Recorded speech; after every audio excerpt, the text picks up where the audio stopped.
अमरजीत सिंह जी ते KT college के school staff members का तहे दिलों धन्यवाद करती हाँ। एक बहुत ही सेंसिटिव मुद्दे ते गलबात कीते जाने के लिए अपने विचार थोड़े नाल साझे कीते जाने के लिए मैंने इस कॉलेज में मौका दिता है। तो थैंक यू वेरी मच। मैं अपने करीब 27 साल के करियर के बहुत सारे प्रिंसिपल्स के नाल काम किया तो मैं अपने आप को बहुत ही खुशकिस्मत समझती हाँ कि इस समय मैनू अमरजीत सर वर्गे प्रिंसिपल सर नाल काम करने का मौका मिला, क्योंकि सर बहुत ही मेहनती ने, बहुत हार्डवर्किंग, सिंसीयर, डेडिकेटेड, हमेशा स्टूडेंट्स की पढ़ाई के लिए सोचते हैं और इंस्टीट्यूशन की तरक्की के लिए हमेशा काम करते हैं।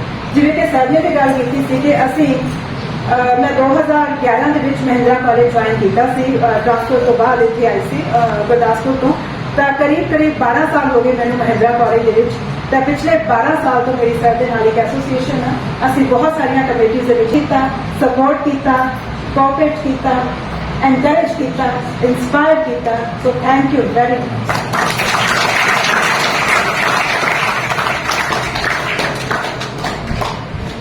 के चलते हैं कि इतने बैठे सारे विद्यार्थी इस चीज़ के लिए अवेयर होंगे कि साड़ी सोसाइटी दे विच, साडे समाज दे विच, साडे आले दुआले रोजमर्रा की जिंदगी दे विच की घटनावां घटदियां। तुहाडे विचों कई स्टूडेंट्स होंगे जिहड़े न्यूज़पेपर्स पढ़ते होंगे, खबरां पढ़ते होंगे न्यूज़पेपर्स को, कई टीवी चैनल्स से न्यूज़ देखते होंगे ते अजकल तो मोबाइल सारियां दे कोल ने ते तुसीं मोबाइल से भी अपनी खबरां जिहड़ियां ने वो देखते हो। मणिपुर इंसीडेंट एक वो इंसीडेंट है जिस विच 2 लेडीज के नाल भीड़ ने जो कुछ किया वो तुहानूं सबनूं पता, मैं उहदियां डिटेल्स दे विच नहीं जाऊँ, पर मैं सिर्फ इत्थे इस चीज़ का जिक्र करना चाहूँगी कि मणिपुर दे विच 2 फीमेल्स के नाल जो कुछ भी होया, जिस भीड़ ने किया उस भीड़ दे विच तकरीबन सारे के सारे males and it is a national shame जो होया। 2012 के विच दिल्ली निर्भया केस तकरीबन इतने बैठे हर व्यक्ति को उस केस के बारे पता होगा, जब एक बस के विच एक लड़की के नाल 5 मेल्स ने बड़ा ब्रूटल एक्ट किया। मैं डिटेल्स के विच फिर नहीं जाऊंगी क्योंकि तुहानूं सबनूं पता कि की होया और जो कुछ भी होया उहदे विच वो 5 मेल्स के विच एक लड़का वो सी जो जुवेनाइल आई मीन कि नाबालिग, और जो कुछ भी ये घटिया उस टाइम पे अगेन आई से इट्स अ नेशनल शेम। बहुत अफसोस की गल है कि अज की सोसाइटी असीं पढ़े लिखे हाँ तो ऐसा का कुछ अज भी औरतों के नाल, लड़कियों के नाल समाज के विच सब कुछ हो गया। मीडिया आजकल बहुत एक्टिव हो गया, बहुत सारिया जो भी घटनावां घटदियां ने इमीडिएटली रिपोर्ट हो जाती है। बहुत सारिया अजिहियां घटनावां जिन्हां दा मैं जिक्र किया, मैं सिर्फ 2 एग्जाम्पल्स कोट कीतियां ने, शायद अणगिणत अजिहियां घटनावां रोज घटदियां ने, रिपोर्ट भी होंदियां ने, पर जिन्नियां घटदियां ने शायद उस तो कई गुणा अनरिपोर्टेड, वो किते किसी खाते नहीं चढ़दियां, दर्ज नहीं। मैनूं समझ नहीं आता कि साडी सोसाइटी की सोच कित्थे जा रही है। सोसाइटी का एटीट्यूड फीमेल्स के प्रति अजिहा क्यों? ऐसा लगता कि सोसाइटी की सोच बीमार हो चुकी है, सोसाइटी रोगी हो चुकी है। जब मैं निर्भया केस या मणिपुर इंसीडेंट वर्गे केस या ऐसे होर केसिस पढ़ती हैं या सुनती हैं तो मैंने ऐसा महसूस होता कि शायद सोसाइटी की सोच बीमार नहीं हुई बल्कि बहुत भयानक होती जा रही है, खतरनाक होती जा रही है। पर सवाल यह है कि क्यों हो रही है? सोसाइटी की अजिही सोच किस वजह करके बन चुकी है? Gender discrimination, gender sensitization and gender equality.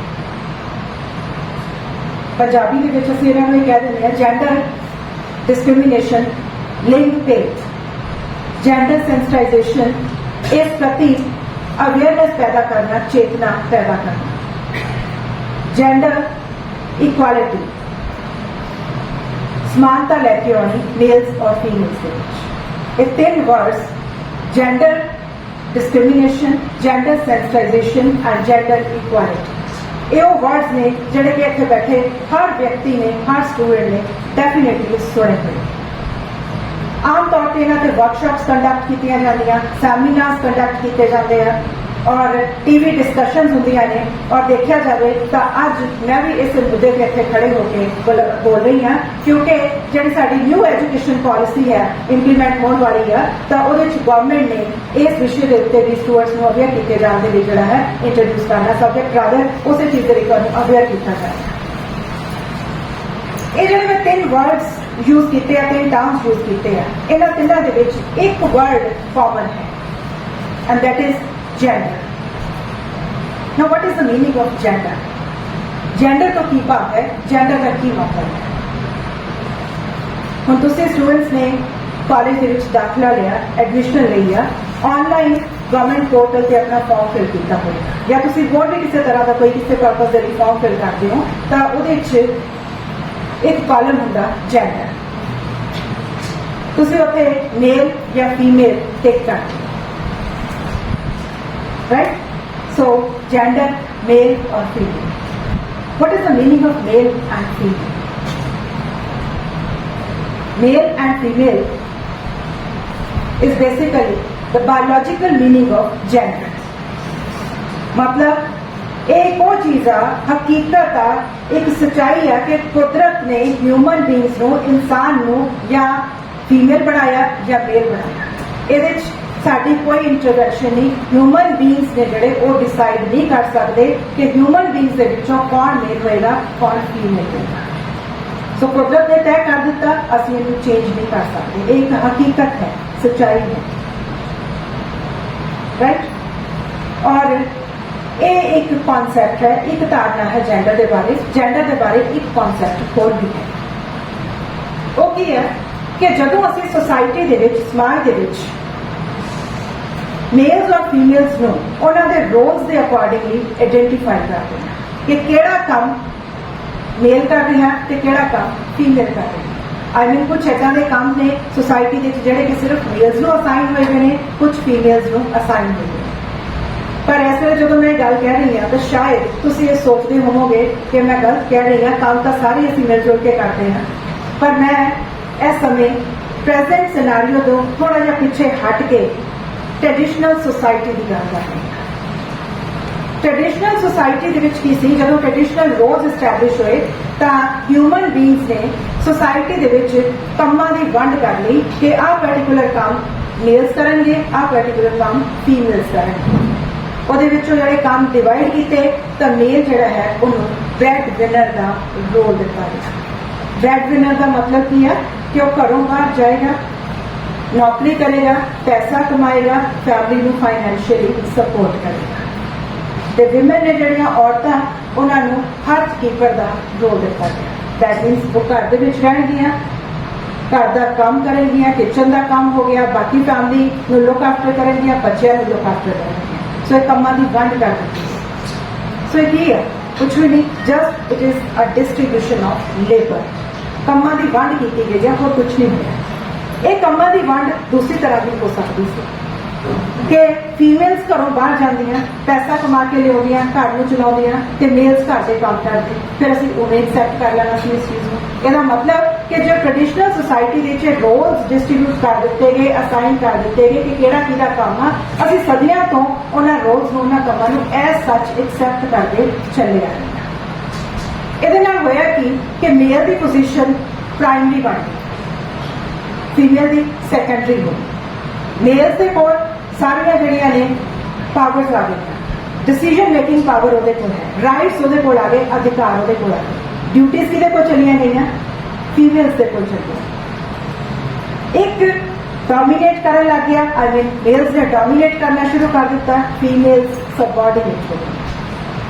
तो इस चक्कर दे विच होया कि जदों इनबैलेंस बढ़िया तो जिस बंदे की ह्यूमन बीइंग की सुपीरियर पोजीशन कायम हो गई, सुपीरियर बन गया, आई मीन मेल, तो उन्हें डोमीनेट करना शुरू कर दिता सोसाइटी के विच। सारे डिसीजन, सारे फैसले उन्हें करने शुरू कर दिए, जिन्होंने आप कहने हैं पिता पुरखी समाज, पैट्रियार्कल सोसाइटी, मेल डोमीनेटेड सोसाइटी। यही कहते हैं ना आप कि मेल डोमिनेटेड सोसाइटी है, तो मेल डोमिनेटेड सोसाइटी इस्टैब्लिश हो। पर जदों ही मेल डोमिनेटेड सोसाइटी इस्टैब्लिश हुई तो मेरे हिसाब के नाल तकरीबन उस समय तो जेंडर डिस्क्रिमिनेशन स्टार्ट हो गई, लिंग भेद का जोड़ा वो स्टार्ट हो गया। कोई जी जेंडर डिस्क्रिमिनेशन है, लिंग भेद है, आज असी बेशक पढ़ लिख गए हाँ, बहुत ही ज्यादा असं कहने हैं कि एजुकेटेड हाँ, समझ आ गई है साढ़े असी कोई इदा का भेदभाव नहीं करते, मुंडे ते कुड़ी च कोई फर्क नहीं है किसी परिवार के विच। ये गल्लां असीं अज आम तौर पर कहने हैं, हर इंडिविजुअल हर परिवार ही कहता है, पर मैनूं लगता कि किसी ना किसी फॉर्म के विच जेंडर किसी ना किसी फॉर्म के विच जेंडर डिस्क्रिमिनेशन है जिहड़ी वो सोसाइटी दे विच फैमिली दे विच अज भी एग्जिस्ट कर रही है। मैं तुहानूं एग्जाम्पल देनी छोटी, तुसीं स्कूल तो या कॉलेज तो पढ़ के घर जाते, जो घर जाते हो तो अक्सर ये होंदा होएगा कि तुहाड़ियां मदर्स ये कहंदियां होणगियां अपनी बेटी नूं कि भाई भरा पढ़ के आया, उन्होंने खाना दे दे, पानी दे दे या चाह बना दे, होता कि नहीं होंदा? ठीक है जी। तो कदे अज तक इस तरह होया कि जदों लड़की पढ़ के घर गई है तो मदर ने बेटे को आवाज मार के गल कही होवे कि तेरी भैन पढ़ के आई है, तू उन्होंने पानी बना दे, खाना दे दे, चाह बना के दे दे। बेटा होया कदे इस तरह? बहुत घट। ठीक कह रही है ना? What is this? This is gender discrimination, लिंग भेद है कि नहीं है? एक और मैं छोटी जी एग्जाम्पल देती हाँ कि घर दे विच चलो मान लो कि अपना रूटीन दे विच की आ कि फैमिली दे कपड़े वॉश होने, कपड़े धोते गए, कपड़े नूं उतार के सुकण तो बाद रखना, तय करके उन्होंने अलमीरा दे विच रखण दा काम घर दे विच कौन करदा? जनरली कुड़ियां। कदे होया कि बॉयज नूं काम करते देखिया या कपड़े पए ने मदर ने कदे ये कहा होवे कि बेटा ये कपड़े तय करके रख दे, वो बेटी नूं कहा जाता ना? बिल्कुल ठीक कह रही है ना? What is this? Okay, this is आप अजे होर गल करते हैं, जो मैं कह रही हूँ तुहानूं पता लग रहा है कि मैं बिल्कुल सही कह रही हूँ, ठीक है ना? तो this is gender discrimination, right. एक और छोटी जी एग्जाम्पल दे देनी है कि तुसीं घर दे विच खाना खाता, मेल्स लड़के खाना खा के उठ जाएंगे, बर्तन पिछों कौन चकेगा तो कौन साफ करेगा? What is this? This is gender discrimination. Okay, right. So इसका मतलब कि जिस जेंडर डिस्क्रिमिनेशन की मैं गल कर रही हाँ, तुसीं सारे अंडरस्टैंड कर रहे हो, सारे समझ रहे हो ना? काइंडली लिसन, आप आगे गल करिए, अगे होर गल्लां करांगे, अगे सुनो।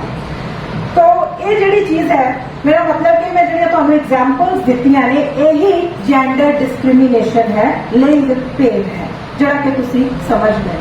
बट ये लिंग भेद है जिहड़ा, ये बहुत मैनूं लगदा माइल्ड फॉर्म दे विच है, मतलब कि बुरा लगदा जदों घर च इस तरीके दे नाल हुंदा होएगा कि लड़की ते लड़के दे विच ये कहण दे बावजूद कि तुसीं इक्को ही हो, असीं लड़की ते लड़के च फर्क नहीं करते, पर फिर भी किते फर्क कीता होया, फर्क कीता जाता महसूस हुंदा, तो ये चीज़ किते तकलीफ दिंदी कि नहीं दिंदी?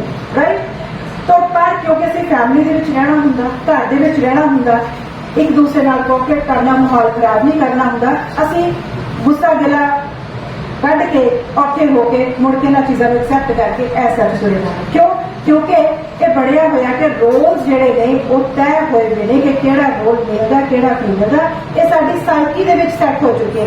इहदे च फॉल्ट मदर दा नहीं है, इहदे च फॉल्ट बेटे दा नहीं है, फॉल्ट किहदा है? साडी साइकी दा, साडी सोच दा, क्योंकि सदियां तो ये साडे ब्लड दे विच आ गई, साडे खून दे विच, साडे दिमाग दे विच ये चीज़ फिट हो गई है, असीं उह चों निकल नहीं पा रहे। राइट। हुण ये चीज़ जिवें कि मैं पहला कहा कि है गलत आ, पर mild form they which uh, okay असीं एक्सैप्ट कर सकते हैं। पर जेंडर डिस्क्रिमिनेशन सिर्फ इत्थे तक सीमित नहीं है। Gender discrimination it is visible in the language also.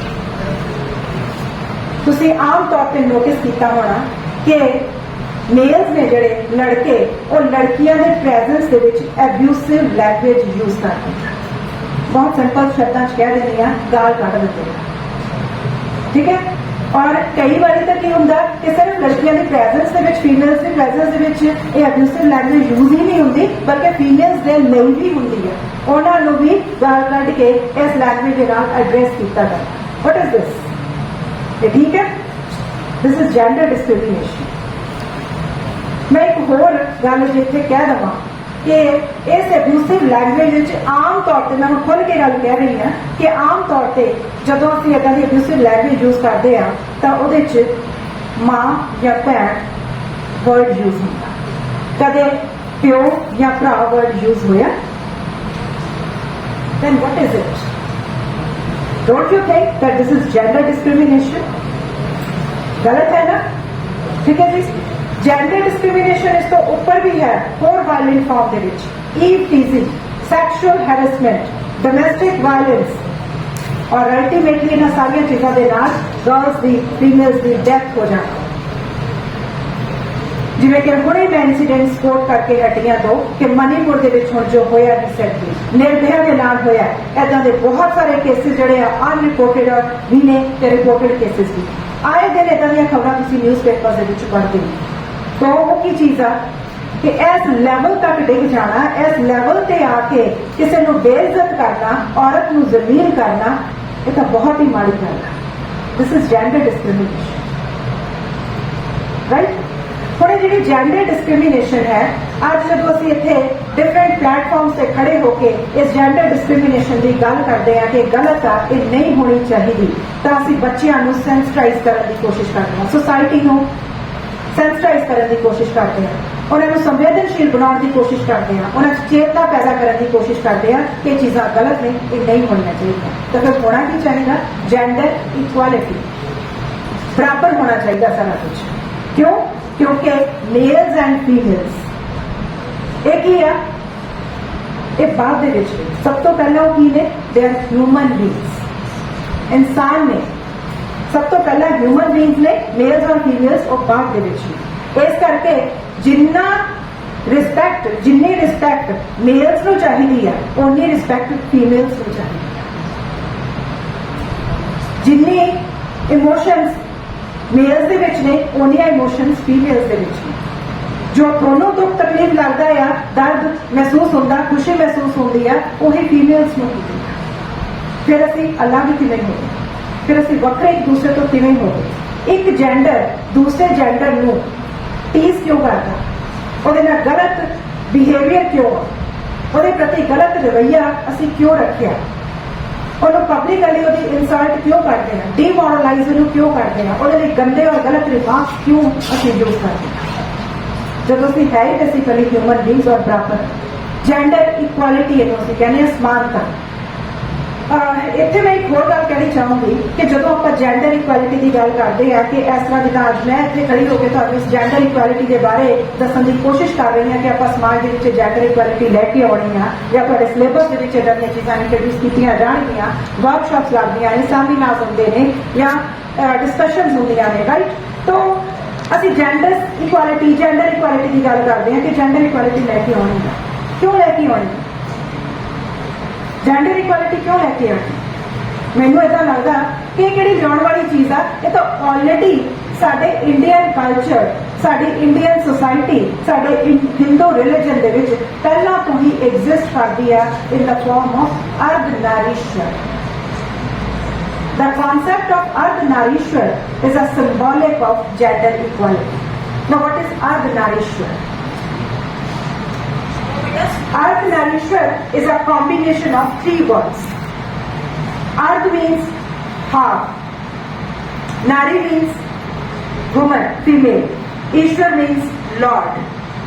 इसका मतलब कि ईश्वर भी पूरी तरह के नाल मेल नहीं है, ਉਹਦਾ हाफ, ਉਹਦਾ अद्धा हिस्सा की है फीमेल।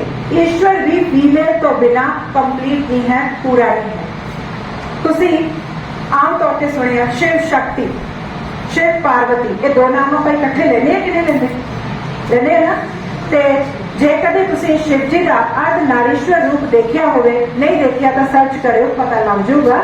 ਉਹਦੇ ਚ ਕੀ ਆ ਕਿ अर्धनारीश्वर ਜਿਹੜਾ रूप है शिव जी का, ਉਹਦੇ ਚ ਅੱਧਾ हिस्सा लैफ्ट साइड ਤੇ मेल आ ਤੇ राइट साइड ਤੇ फीमेल आ। सो गॉड भी पूरा मेल नहीं है, फीमेल तो बिना कंप्लीट नहीं हो सकता। कि जे गॉड भी फीमेल तो बिना कंप्लीट नहीं है, बराबर है, इक्वल है, तो फिर society they which human beings जिहड़ी कि ओहदी क्रिएशन ने, ਉਹਦੇ ਵਿੱਚ ਇੱਕ सुपीरियर ते दूजा इंफीरियर किवें हो सकदा, एक डोमीनेट किवें कर सकदा ते दूजा दा सबऑर्डिनेट किवें हो सकदा, ते एक दूजे नूं डिसरिस्पेक्ट किवें शो कर सकदा, ਉਹਦੀ इंसल्ट किवें कर सकदा, ਉਹਨੂੰ ਜ਼ਲੀल किवें कर सकदा, क्योंकि दोनों ही बेसिकली बराबर, ईश्वर बराबर है तो असं ह्यूमन बीइंग्स तो ਉਹਦੇ कुछ भी नहीं है, राइट। और समाज दे विच प्रोपेशन दी प्रोसेस या सृष्टि की रचना आप कह लीए कि किसी एक जेंडर के नाल कंप्लीट नहीं, मेल और फीमेल दोनों मिलकर सृष्टि की रचना करते हैं। तो जो कलिया सृष्टि की रचना ही नहीं कर सकते तो फिर कला एक भी जेंडर, चाहे वह मेल आ या फीमेल आ, वो सुपीरियर किवें हो सकता, वो दूजे को किवें जलील कर सकता। ठीक है जी। जे मैं सिखिज्म की गल करा तो सिख धर्म के गुरु नानक देव जी ने यह कहा, जो सो क्यों मंदा आखिए जित जमे राजा, तो सबनों पता है इसका तो मतलब कि औरत को एक बहुत वधिया दर्जा सिखिज्म के गुरु नानक देव जी ने दिता, उच्चा दर्जा दिता, आदर दिता, इज्जत दी। पर सोसाइटी की है कि इस चीज़ को असी नहीं समझते, असी धार्मिक है, असी रिलीजियस है, अपने आप को सारे असी इंडियंस कहने, असी डेली गुरुद्वारे जाते हैं, असी मंदिर जाते हैं, असी पूजा पाठ करते हैं, असी पाठ करते हैं, पर असी उस तो बाद की करते हैं कि सोसाइटी के विच, फैमिली के विच हर जगह पर जेंडर डिस्क्रिमिनेशन करते हैं। धर्म साडा सानू टीच करता इक्वालिटी, जेंडर इक्वालिटी। सो मैंने बहुत अफसोस लगता कि असीं अपने आप को धार्मिक कहने, रिलीजियस अपने आप को कहने, पर धर्म की बेसिक कॉन्सैप्ट नूं असीं अंडरस्टैंड ही नहीं किया है। सो जो कुछ भी असीं करते हैं वो सिर्फ असीं सुपरफिशियल लैवल पर करते हैं, एक दिखावे के रूप में करते हैं। So this is what I feel. तो जे तुसीं एक्चुअली धर्म को अंडरस्टैंड करते हो तो बेसिक जड़ियां चीज़ां ने कल उन्होंने अंडरस्टैंड करो। धर्म तुहानूं जानवर बनना नहीं सिखाऊंगा, धर्म तुहानूं इंसान बनना सिखाऊंगा। तो तुसीं ह्यूमन बीइंग्स हो, ह्यूमन बीइंग्स बनो, राइट। साडा कॉन्स्टिट्यूशन, भारत आजाद होया, कॉन्स्टिट्यूशन बनया, संविधान, आर्टिकल 40, आर्टिकल 50, 19, 21, 42, 51A, ये सारे आर्टिकल्स ने जो तुसीं ध्यान दे नाल इन्हां आर्टिकल्स को पढ़ोगे तो इन्हां दे विच जेंडर डिस्क्रिमिनेशन को खत्म करके जेंडर इक्वालिटी को लियाउण दी गल कीती गई। सोसाइटी दे विच किसी दे नाल इस तरह का कोई भेदभाव ना हो तो सैक्शुअल हैरेसमेंट सेल्स बने हुए, कानून बने ने, सरकार के द्वारा बड़िया सारिया स्कीम्स बनाई गई ने विमेन एम्पावरमेंट के लिए, जिस तरह तुहानूं पता कि सर्व शिक्षा अभियान सारे वास्ते, मेल्स और फीमेल्स एजुकेशन, ठीक है, बेटी बचाओ बेटी पढ़ाओ, राइट। उस तरह नाल जिहड़ा है विमेन नूं एम्पावर किए जाने के लिए सरकार के द्वारा होर बहुत सारिया स्कीम्स है, तुसीं इंटरनेट पर अपना एक्सप्लोर करोगे, बहुत सारिया लग जाएंगे। जदों बजट पेश किया जाता तो उस वेले उस बजट के विच एक जेंडर बजट होता, इसका मतलब कि विमेन के वास्ते उन्होंने एम्पावरमेंट के वास्ते एक स्पेशल अमाउंट है जी उस सेपरेट रख दी जाती। पोलिटिकल लाइफ के विच औरतों को बराबर लिया जाने लिए 33% रिजर्वेशन रखी गई है। बट हुण अफसोस की गल यह है कि दुख इस चीज़ का लगता, कॉन्स्टिट्यूशन बन गया, कॉन्स्टिट्यूशन जेंडर इक्वालिटी पे स्ट्रेस कर रहा, सैक्शुअल हैरेसमेंट सेल्स है, लॉ है साडे कोल, स्कीम्स ने विमेन एम्पावरमेंट के वास्ते, बट इन्हां सारिया चीज़ों के बावजूद की निर्भया के नाल जो होया वो उदां दा इंसीडेंट खत्म हो गया, या अज मणिपुर जो होया वो खत्म हो गया, या ये चीज़ा सरकार के द्वारा एफर्ट्स किए जाने तो बाद या कानून के शामिल किए जाने तो बाद और कॉन्स्टिट्यूशन में शामिल किए जाने तो बाद ये नहीं हो रही है। इसका मतलब कि कानून, कॉन्स्टिट्यूशन, सरकार सिर्फ सानू गाइडलाइंस दे सकते हैं, सानू एक सेध दे सकते हैं, वो चेंज नहीं लिया सकते। चेंज कितों आनी है? चेंज तुहाडी सोच तो आनी है। सो बेसिकली सोच नू चेंज करन दी लोड़ है।